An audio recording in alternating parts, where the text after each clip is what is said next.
Sabay na lumipad ang FA-50 jet ng Philippine Air Force at F-18 Super Hornet ng Royal Australian Air Force para sa close air support at kunwaring naglaglag ng bomba. Bahagi lamang ito ng Combined Joint Forcible Entry Operations sa pagpapatuloy ng Alon Exercises 2025 ngayong linggo sa San Vicente, Palawan. Ang senaryo, bawiin ang isang isla na kunwaring nakubkob ng mga kalaban. Matapos ang fighter jets, sunod na umatake ang mga Fast Attack Interdiction Craft o FAIG ng Philippine Navy. Sakay ng rubber boat, isinagawa naman ang amphibious landing kasabay ang paghagis ng smoke grenade. Hanggang sa tuluyan ng lumusob ang mga tropa ng Philippine Marines at Australian Defence Force at pinaputok ang iba't ibang klase ng armas.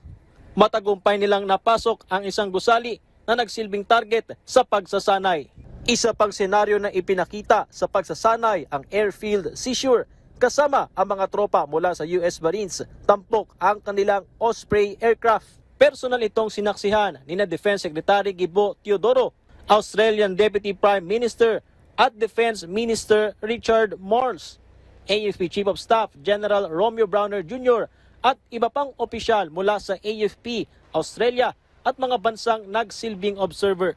Nagpulong kamakailan lamang si Marles at Teodoro at napag-usapan ng dalawa ang pagsasapinal sa Defense Cooperation Agreement sa pagitan ng Australia at Pilipinas.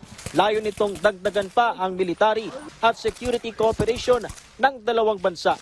Inaasahan naman ang pagkakaroon ng reaksyon mula sa China, kung saan parehong may banta na kinakaharap ang Pilipinas at Australia. We will do what we need to do in spite of the criticism, because the criticism basically of the PRC is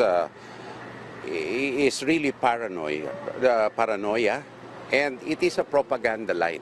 Their criticisms are propaganda, which for them and fortunately for us is not working. Here, and we're very clear in terms of how we message this to the region and to the world, what we are exercising here about and why we're doing this. This is cooperation about two countries which seek to assert the rules-based order, and it is as simple as that. Ayon sa AFP, mahalagang mapalakas pa ang depensa sa Western Seaboard ng Pilipinas. Kaya't dito sa Palawan isinagawa ang Combined Joint Forcible Entry Operations na bahagi ng Alon Exercises 2025 sa pagitan ng Pilipinas at Australia. Kaugnay na rin yan ng iba't ibang insidente ngayon sa West Philippine Sea. Samantala, naitaboy pang palayo ang presensya ng mga barko ng China mula sa BRP Sierra Madre. Ito'y matapos may ulat ang mga drill na ginawa nila kamakailan sa paligid ng Ayungin Shoal, kung saan nag-deploy pa ng mga armadong rib at fast boat ang China Coast Guard. Una na ring inalis ng mga tropang Pilipino na nakaistasyon doon ang fishing nets na inilatag ng mga barko ng Chinese Maritime Militia para hindi makaantala ang mga ito sa susunod na RORE mission.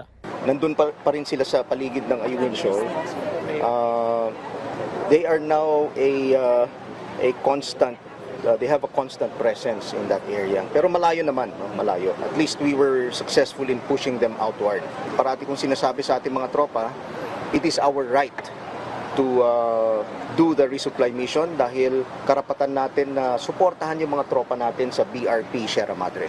Nakausap ko sila and they are in high spirits. We are always on alert. We don't have to be extra alert. We are always on alert. Umaasa naman ng AFP na rerespetuhin ng China ang umiiral na provisional agreement sa mga RORE mission sa BRP Sierra Madre, kung saan walang untoward incident na naiulat. Mula San Vicente, Palawan, Patrick De Jesus para sa Pambansan TV sa Bagong Pilipinas.